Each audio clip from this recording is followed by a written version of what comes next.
the world will note that the first atomic bomb was dropped on Hiroshima, a military base. Nagasaki, target for the second atomic bomb. Just 3 days after Hiroshima, London newspapers this morning are speculating that a new surrender ultimatum to Japan may be likely soon. After 45 years of Japanese occupation, Korea was liberated. To outstrip the advance of Soviet forces in the north of the country, the United States sent troops over to supervise the surrender of Japanese officers. The United States was much further away. Its troops were much further away than were Soviet troops. What that meant was suddenly the Americans had to try and establish some agreements with Stalin, the leader in the Soviet Union, on Korea. The Americans proposed that the United States and the Soviet Union establish zones. On the sweltering night of August the 10th, 2 young army officers on loan to the State Department were tasked with quickly finding a dividing line before the Soviets managed to occupy the entire country. Armed only with a National Geographic map of Asia, Colonels Rusk and Bonesteel, neither one an expert on Korea, zeroed in on the peninsula. They had 30 minutes to really divide up the country. And they looked at the wall, and there was a map of the Korean Peninsula, and they said, well, why don't we just kind of divide it here in this 38th parallel? The 38th parallel was just north of Seoul, and they wanted the national capital to be in the American zone. And with very little discussion, that decision goes up to Truman and is made in a proposal to Stalin. The 38th parallel, a simple line on the map that cut through dozens of villages, 6 railway lines, and 300 roads. The Soviets accepted the division plan. In a simple pencil stroke, Korea was cut in 2 without a single Korean having a say in the matter.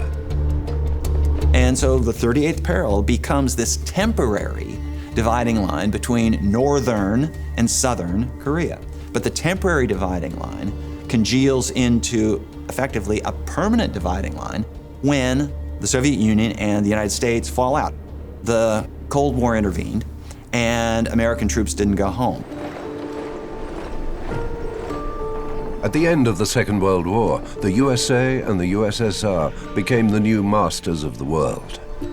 From 1946 on, the 2 superpowers joined a ruthless battle to redraw the map of the world.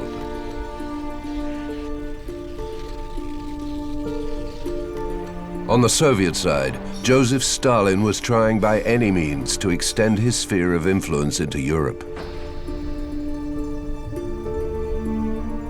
Across the Atlantic, President Truman was determined to defend America's interests and to stop the spread of the Red Peril. The policy of the Truman administration was that the United States needed to focus on containing the Soviet Union, keeping Soviet power and Soviet ideology, communism, from spreading.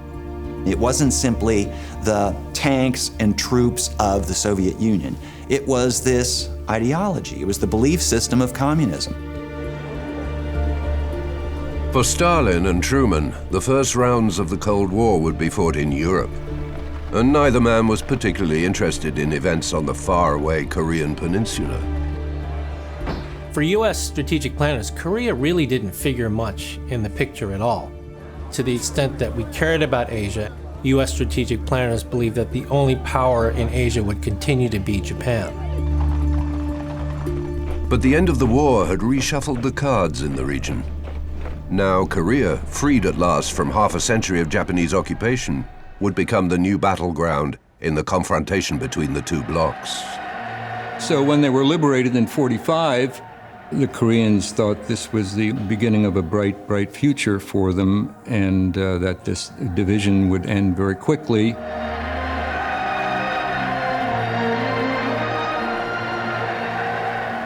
그 무조건 모두들 좋아하는 그러한 그 모습을 봤어요. 우리 어머니가 들어오셔서 크게 말씀을 하시더라고. 이제는 모든 걸 걱정 안 하고 살게 됐다고. Kyung-soon Park was just 9 years old when she heard news over the radio that the Japanese had surrendered. 내려왔을 때 내가 거기서 그 미군 환영회를 우리 집에서 했으니까 현수막 같은 걸로다가요. 그 큰 길에다가 웰컴 투 코리아라고 써서 이렇게 달았었어요.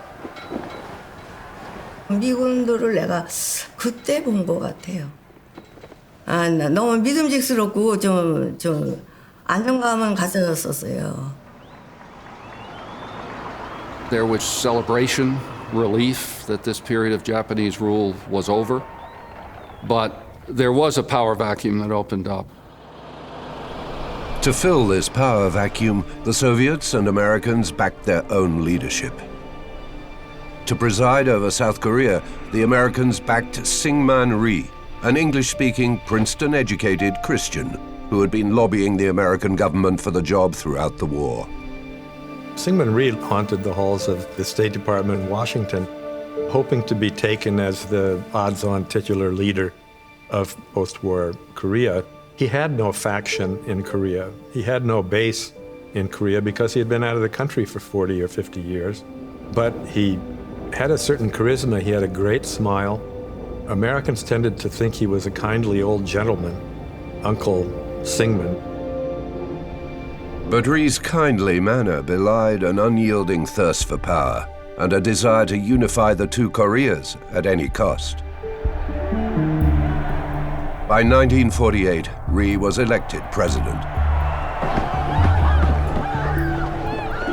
To consolidate his authority over the South, Rhee carried out a sustained nationalist campaign to snuff out political dissent, killing communist guerrilla groups by the tens of thousands.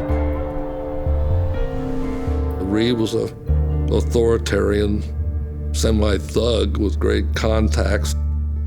He wasn't a nice man, but Americans of certainly this period tended to believe if somebody could speak English and had been educated in the United States, that, oh, well, that means they've absorbed all kinds of democratic values. Well, that doesn't happen to be the case.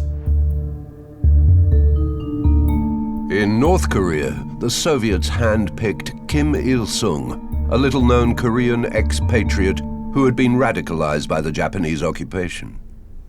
Kim Il-sung was really unknown. But then when the Japanese took control of the Korean Peninsula during the occupation in the first half of the 20th century, Kim Il-sung transformed. He became known as a guerrilla fighter fighting against the Japanese in China. And from that point on had basically a price on his head as an anti-Japan conspirator by the colonial government. He eventually moved to the Soviet Union, where he learned Russian and became close to a number of key Russian generals. By 1948, Kim had transformed himself into a fiery, committed Korean nationalist.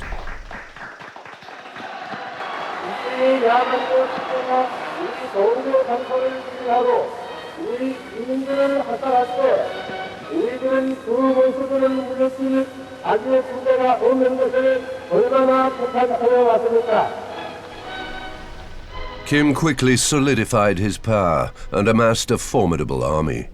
By 1949, he had burnished his image as supreme leader by embellishing his history as a fearsome guerrilla fighter who had single-handedly defeated the Japanese.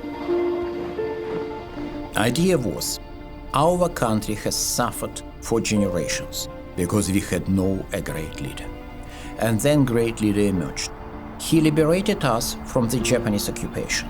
It was patently untrue, because Kim Il-sung, during the war with Japan, the decisive stage, was far away from the front line in a small Soviet military base. Kim Il-sung was one of the shrewdest politicians of his era, but a particularly brutal and ruthless person who knew how to gain power and hold on to it. In 1949, after Mao Zedong's communist victory over the American-backed nationalists in China, Kim Il-sung was emboldened. The time was right to execute his plan to unify Korea in his mold. That March, Kim had traveled to Moscow to lobby Stalin to back an invasion of the South. Stalin says, okay, I'll give you my blessing, but you have to ask Mao for the final decision. If you shall get kicked in the teeth, I shall not lift a finger. Mao will have to do all the help. In May of 1950, Kim traveled to China to meet with Mao. Mao is one of the most experienced leaders in the world, with his own gigantic army that had just proceeded to clear the mainland of nationalist forces, and who had many allies who had fought with Kim Il-sung and other guerrillas throughout the 1930s. I think Kim Il-sung had good reason to believe that he would have plenty of comrades in China that would help him.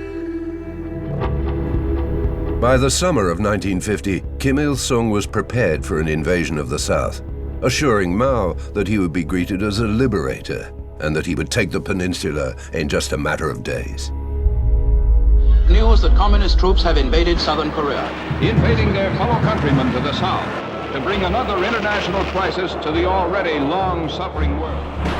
At 4 in the morning of June 25, 1950, the border separating North and South Korea erupted with the repeated crash of artillery. With hundreds of Soviet-made T-34 tanks, North Korean troops, part of the Korean People's Army, raced across the 38th parallel in 6 carefully timed thrusts. Kim's invasion of the South had begun. 6.25 터지고는 정말 우리 집은 아주 완전히 바뀌어진 거예요. 인민군의 여인들이고 뭐고 다 길거리에서 보면은 다 죽인다.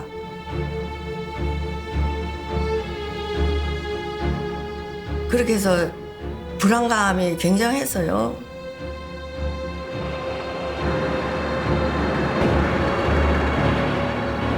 Basically, the South Korean army either couldn't fight or didn't fight or ran away.